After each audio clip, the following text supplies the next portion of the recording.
So some major environmentalists have referred to transition towns as a great way for communities to empower themselves to respond to peak oil and climate change. What's your vision for where the transition movement could go? Where do you see this going?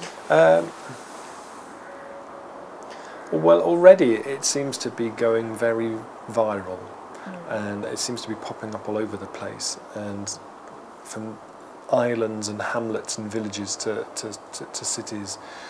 And really what's key to it, the core question of it really is that the future with less oil could be preferable to the present with lots of oil, but only if we plan and design in advance with sufficient imagination and creativity.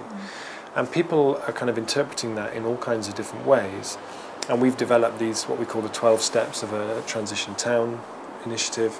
But every town is taking that and working it in their own way. So as much as anything, it's a huge kind of research project, and it's absolutely fascinating where it's going. I would hope that ultimately the transition towns movement would become a real driver for change, and already is really. And it answers the questions that we aren't really encouraged to ask, I think.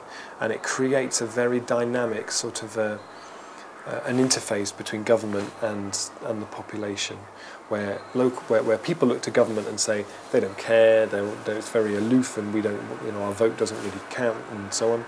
And then governments look down and say, well, everyone's terribly apathetic, and actually all these things we're supposed to do for climate change, we'd just get voted out if we actually said that. If we introduce carbon rationing, who's going to vote for that?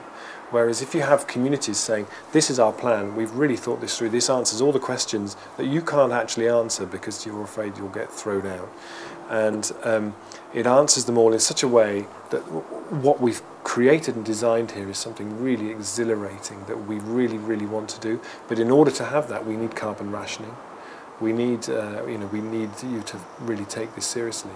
I think you start to create a really dynamic interface between the two there.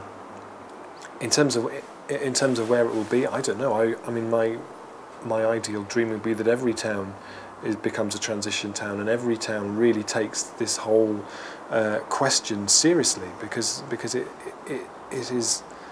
it is the most enormous transition, and the transition is happening whether we want it or not. There's nothing we can do about.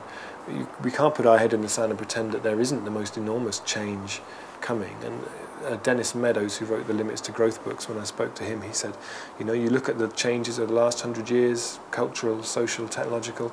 The next 20 years will outstrip that easily, And but the thing is that, as I said before,